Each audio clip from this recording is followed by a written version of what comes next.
Hey guys, I'm Dr. Fishsticks. You may know me from another channel. If not, link to that is in the description. I am the creative mind behind Vox Chronos and the Traveler's Quest. So I do all the voices, I do all the editing, I'm a one-man production team. Welcome to the 30 subscriber special for the Vox Chronos YouTube channel. It's really exciting that we've gotten to this point.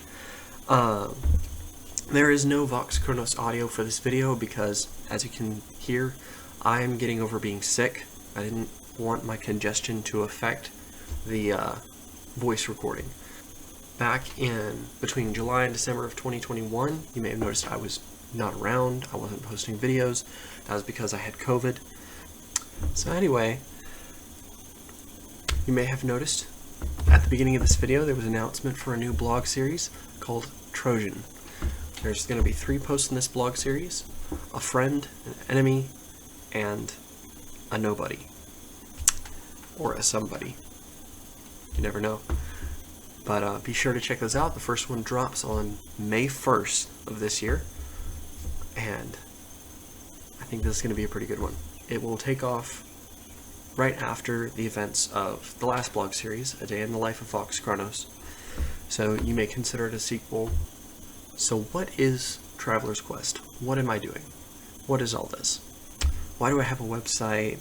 Why do I have this YouTube? Who is Vox Chronos and all this sort of stuff? So Vox Chronos is the pen name I came up with. And when I was thinking of the pen name, I was thinking, what if this is a character in this story? What if this is someone that readers and audience can interact with, who he himself is part of the Traveler's Quest story? So I was thinking, like, how would he know all this information? If he's part of the Traveler's Quest story, how could he know everything that's happened? And the idea clicked in me that he is at the end of it. He's at the very end of the story. Everybody else is gone. It's all over. Humanity is gone. The Lumios are gone. And he's all alone in this giant museum that has all these exhibits of everything that's happened so far in the story. And because there's nobody visiting the museum anymore, that he's decided that he will try and contact our dimension, where there are still humans, to tell us the stories based on those exhibits, in a way to keep the museum going, keep the history alive. Traveler's Quest itself is a very large story. When I was 5 years old, I had a lot of imaginary friends, and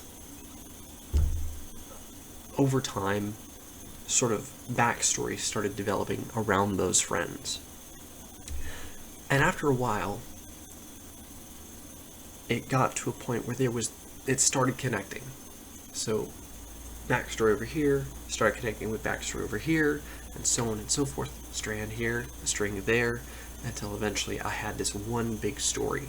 And by the time I was 13, it had gotten so big that I was like, I can't keep this all in my head. I have to get this out there now, or somehow. And of course, being 13, I didn't really have access to recording equipment. I couldn't really make videos or do films or anything like that like I wanted to. So I was like, oh, I'll just write it. Easier said than done. Ever since then, I've tried taking creative writing courses and trying to learn as much as I possibly can to improve my writing so that my books will be good and will present the story in the way I want them to. And so that brings us to Tales of Silver Feathers. So in figuring out how I wanted to tell this story of Traveler's Quest, I had to decide where I wanted to start. And at first I was thinking, oh, I'll just start with the main character, the whole story. But then I realized I know all the story. It's all in my head. But the people who read the story, they're not going to have it all in their head. It's very important for a writer to remember that you know all the story, but other people don't. So you have to remember how things fit together so you can tell it in a way that other people will understand. so that they will eventually have the big picture. So I was like, oh well, I can't start there, so what if I start with the first thing I came up with? So that's how I eventually decided I would start with a story about the aliens in my story, the Lumios. So that is what Tales of Silver Feathers is about. It's to introduce the reader, the audience, to this alien civilization and how they fit into the story. And then from there, slowly put the pieces together until we get to the main meat of the story. So yeah, that's that. Tales of Silver Feathers is still being written currently. It's not finished. I still have more work to do. The main thing that's been holding it up is world building, because when I first started Traveler's Quest, I had barely developed like what the Lumios are like. I had no idea what their culture was. I had only bits and pieces of ideas of what I wanted to do. I wasn't anywhere close to a solid civilization idea. And so I came to realize this as I started writing, because I was starting to see, hey, wait a minute, how does this fit here? What does this have to do with this? And eventually I just decided to start world building the civilization and finish that, and then finish the book. So currently what's going on is I'm working on a language so I can develop the culture more, so that I can develop the world the story takes place in. So why am I going through all this trouble? Why am I using World Anvil to organize story notes and try and make everything as consistent as possible? Because I value consistency. I want this story to be so consistent that it makes sense within its own story logic. So that if you read the story, you're like, oh, that's cool. But if you dig deeper into it, it just keeps getting better and better and better and better. And that is my goal. My goal is to create stories that, on the surface, they're cool, they're okay, but the more you dig, the better they get. The more you get out of it, the better it benefits you.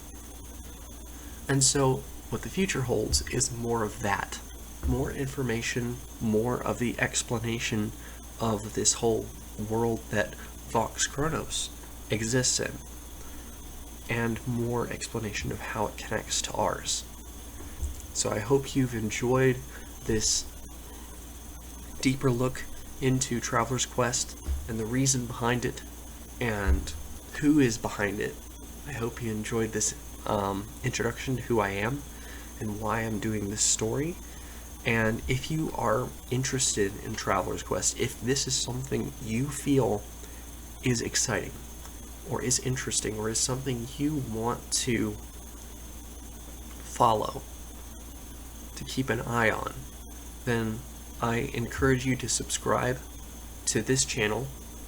Then I encourage you to check out the website at www.voxchronos.net. There is a get in touch page on that website that will give you all the links to all the other social media. You have the Discord, you have the Twitter, you have this YouTube channel, you got everything you need. So be sure to check that out if you're interested. And thank you again so much for 30 subscribers. I know it's not that big compared to other people, but I don't do comparisons that well. So, yeah. I've really enjoyed this time. There's a secret message hidden somewhere in the video. See if you can find it. And I'll see you next time in the multiverse.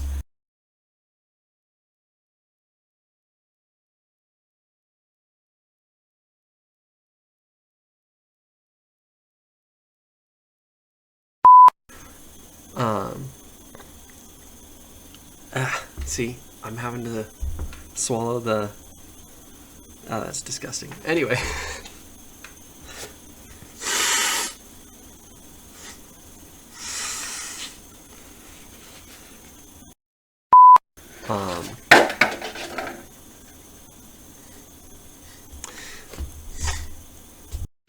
and to check out the website at www.voxchronos.com, at www.voxchronos.net.